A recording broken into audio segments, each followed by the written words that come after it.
L'aventure était vraiment bien partie depuis Gold Coast. J'avais réussi à faire du feu, vu de beaux paysages dont Byron Bay et son phare, et même aperçu des baleines. Mais j'avais pas le temps de trop me reposer, parce que j'avais encore pas mal de routes à parcourir pour atteindre Sydney.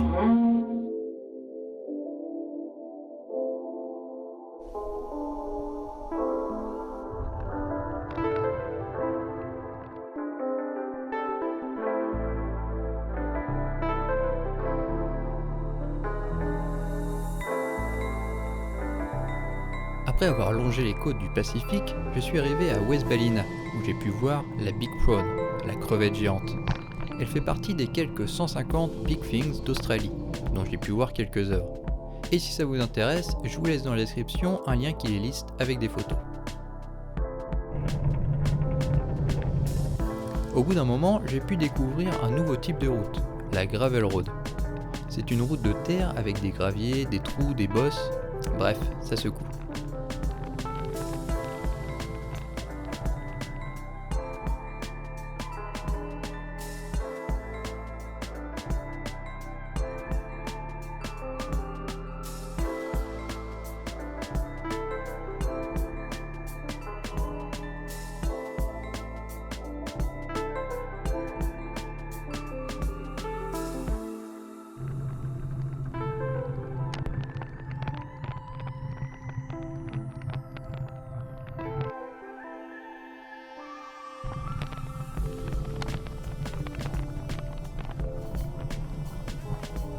Le bon côté de cette route, c'est d'y être plutôt tranquille, avec quelquefois d'autres véhicules, mais la plupart du temps on est assez seul pour entendre les bruissements dans les forêts qui bordent la route.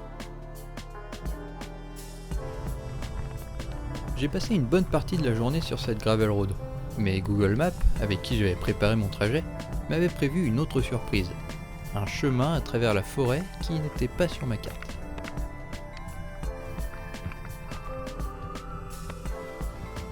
Donc en plus de ne pas vraiment savoir quel chemin prendre quand plusieurs choix s'offraient à moi, la route boueuse, très certainement défoncée par des 4x4, était pour le moins aventureuse.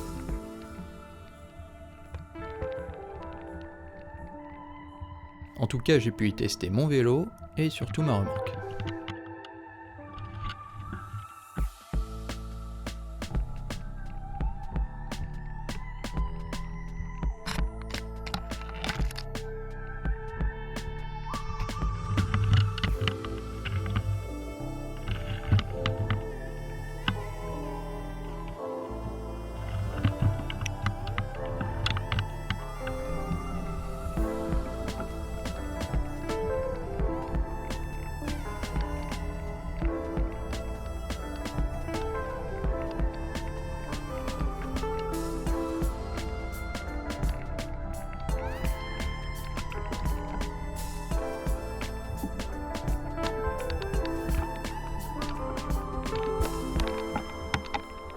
Loin de la circulation et un peu à l'écart de la civilisation, j'ai pu observer la faune locale.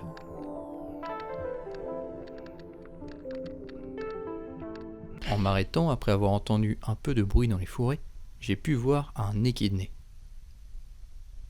C'est une sorte de hérisson avec un long nez et qui est assez spécial.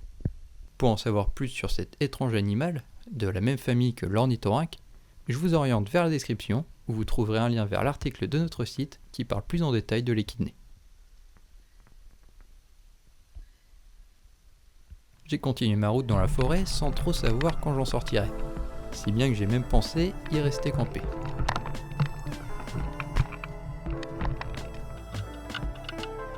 Mais en m'orientant grâce au son de la circulation, qui semblait s'approcher, j'ai retrouvé la route goudronnée et ma position sur ma carte.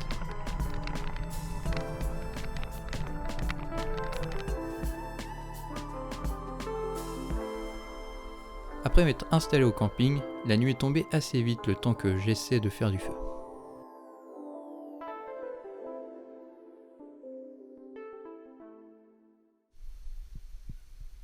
Cette journée de repos a été l'occasion de purifier de l'eau de pluie en la faisant bouillir. Et pour info, ça met plus de temps qu'avec de l'eau salée. La règle pour purifier l'eau en la faisant bouillir, c'est de la faire bouillir pendant 1 minute quand on est au niveau de la mer. Et pour chaque 300 mètres au-dessus du niveau de la mer, il faut rajouter 1 minute. C'est toujours autant plaisir de réussir à faire cuire son riz au feu de bois. C'est le genre de nourriture qui nourrit le corps et la fierté.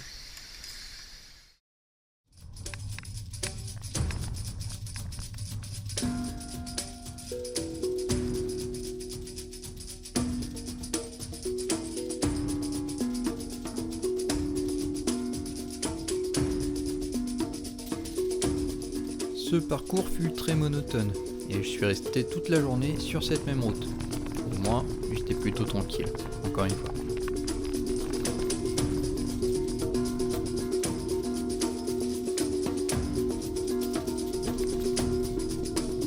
On pourra quand même noter mon passage des 500 km parcourus.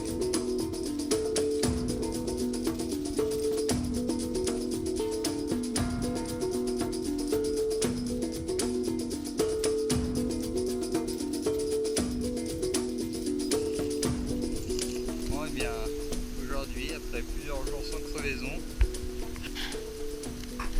2-3 km de camping,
avec la chambre à air fait l'affaire.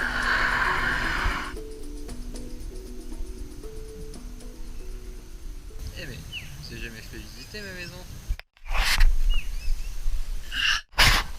Voilà. Ici on a une pochette où je peux mettre... Ici on a une pochette où je mets... Ici je mets souvent la pochette de mon sac de couchage et du matelas. On a une autre petite porte qui n'est pas une chatière, mais où je peux mettre un truc là. Souvent je mets la bouffe. Et ici, un petit crochet pour mettre une lumière. Et une nouvelle journée de repos, où j'en ai profité pour aller faire des courses dans la petite ville de Grafton. J'ai également acheté une éponge pour tenter de nettoyer ma casserole. Et une bouteille d'eau pour y fixer mon filtre. Un de mes bros en Nouvelle-Zélande avait malencontreusement cassé la pochette livrée avec et qui permettait de remplir d'autres récipients. Dans une boutique de réparation de vélo, j'ai aussi pris un kit de rustine pour limiter mes achats de chambre à air et mon impact carbone. Et j'ai aussi acheté une chambre à air pour la roue de la remorque, parce que j'en avais pas jusque là et vu mon taux de crevaison, ça pouvait ne pas tarder à arriver.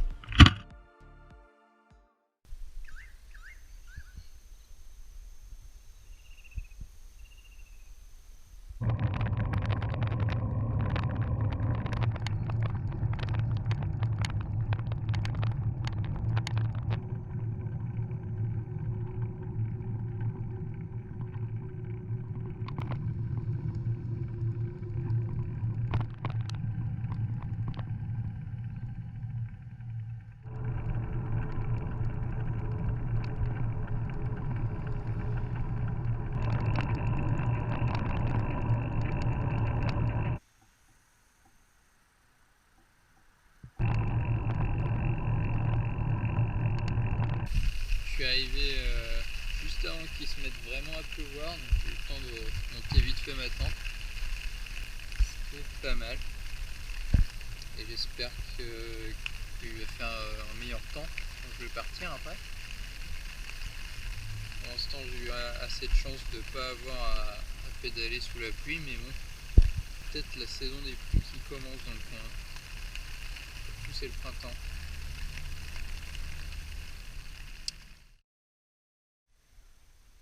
Et oui, encore une journée de repos. Pas forcément dans le lieu le plus sympa en plus. Mais laissez-moi vous expliquer. Vous vous souvenez de l'étape 6,5 ? Eh bien à la base, elle n'était pas prévue dans mon nouveau planning. En le refaisant à Gold Coast, j'avais oublié de la remettre. En soi, c'est pas très grave. Sauf que le camping de ma prochaine étape est un stade de football qui n'accepte pas les campeurs les soirs de match, le samedi. Et je vous laisse deviner quel jour on est. J'ai donc rajouté un jour de repos pour décaler mon arrivée. Vous pourriez me dire que j'aurais pu enlever les 2 derniers jours de repos. Ça aurait été la même chose. Et ça se tient. Mais c'est sans savoir que les étapes qui vont suivre et s'enchaîner seront assez longues déjà. Sur cette heure de repos, j'ai quand même pu faire la connaissance de ce kangourou que je vais surnommer GG.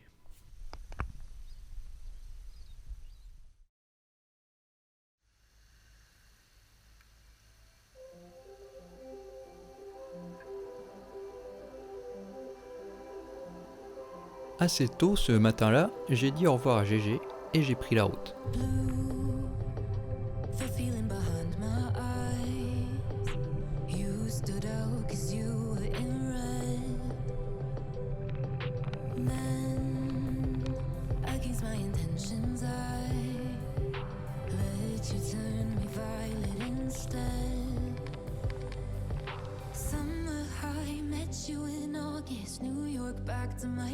Sur ce trajet plutôt tranquille, j'ai quand même pu voir la Big Banana, ma deuxième Big Things australienne, qui est l'une des 5 à avoir eu le droit à son timbre.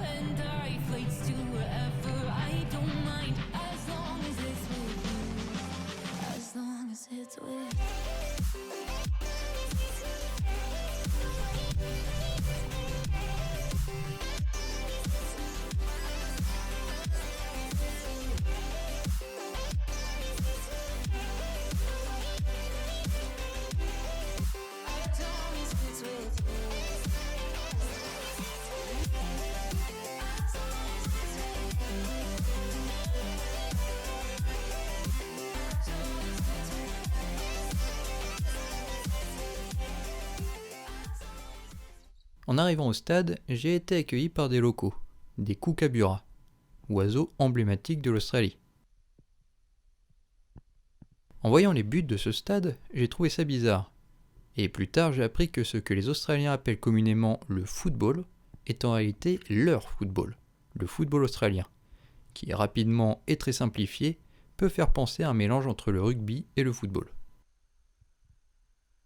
Et c'est ici que se termine cet épisode, avec la bonne nouvelle d'avoir fait la moitié du voyage jusqu'à Sydney.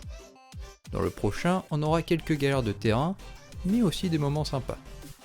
Alors comme d'hab, n'hésitez pas à vous abonner et à activer la cloche pour être notifié des prochaines sorties vidéo, à mettre un petit pouce en l'air et à partager les vidéos si vous avez aimé, et à me laisser un petit commentaire. Vous pouvez aussi aller voir les versions écrites de mes péripéties sur le site de la Adventures Production, disponible en description. Allez, bon vent, et à la prochaine!